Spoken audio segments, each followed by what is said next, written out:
সকাল সকাল আসলাম খিলগাঁও থেকে দারুস সালাম মিরপুর রোড মুস্তাফিজ গ্লুকোমাতে। আজকে আমার ফ্যাকো সার্জারি হবে চোখে। প্রথম পেশেন্ট হলো আমি। এটা আমাদের পরিবারের ভাসুরের। এখানে আমাকে সবাই বলে যে কাকিমা, ভাস্তিটা অপারেশন করার ডাক্তার তো কানাডায় আসে, দেশেও আসে। ফার্স্ট পেশেন্ট হলো আমি। জ্যোৎস্না দেখি তোমার চেহারাটা, একে করাইছিলাম ভাস্তিকে দিয়ে 10 বছর আগে। চোখের 2টা অপারেশন করালাম, সানি 1 টাকাও নেয় নাই। তোমার জ্যোৎস্না খুব ভালো, তো আমেরিকান লেন্স লাগাই দিচ্ছে। তুমি তো আসলে অবহেলা করো, চশমাও লাগাও না, চেক আপ করাও না, দেখাও না। তো জ্যোৎস্নাকে নিয়ে আসলাম। প্রথমে একটু বলে অসুবিধা হতো, কিছু একটা কালো কালো চোখের সামনে আসতো, পরে আবার এখানে আসছে, আবার ঠিক হয়েছে। তা আমারটা করবে ডাক্তার জলিল সাহেব। আমার ওই ভাতিজা হলো এখানে কমিটিতে আছে, জেনারেল সেক্রেটারি। ও আসবে, থাকবে ইঞ্জিনিয়ার এলজিএটাতে। বলছে আমি থাকবো কাকিমা, আমি আসতেছি, 9টার দিকে আসবে। স্পেশাল একদম ওই ডাক্তার মনোয়ার সাহেব তো ফ্রি করে দেয় আমাকে। মোবাইলে মেসেজটা আমি শেয়ার করে করে নিই।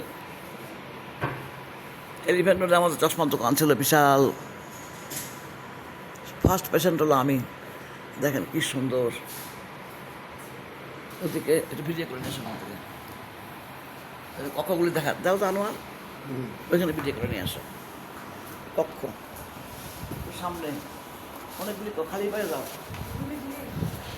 কিছু ঘোরা লাগবে না।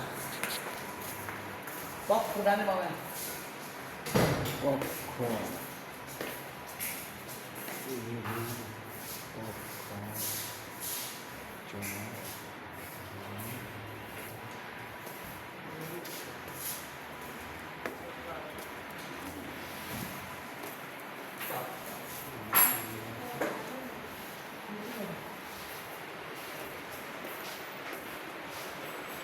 যেখানে রিসেপশনে বসে মানুষ, দেখেন কেউই নেই রিসেপশনে এখানে।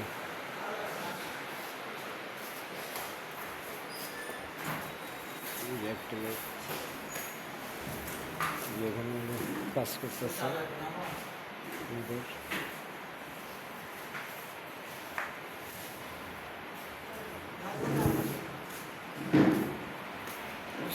আমার আছে, জাকাত ফান্ড আছে আপনার। মনোয়ার সাহেব, ডাক্তার মনোয়ার সাহেব বিনামূল্যে অনেক অপারেশন করে দেয়। আমেরিকান লেন্স লাগিয়ে, ফ্যাকো সার্জারি, হ্যাঁ আমেরিকান লেন্স দিয়ে অনেক সার্জারি আছে এখন, অনেক রকম সার্জারি বের হয়েছে।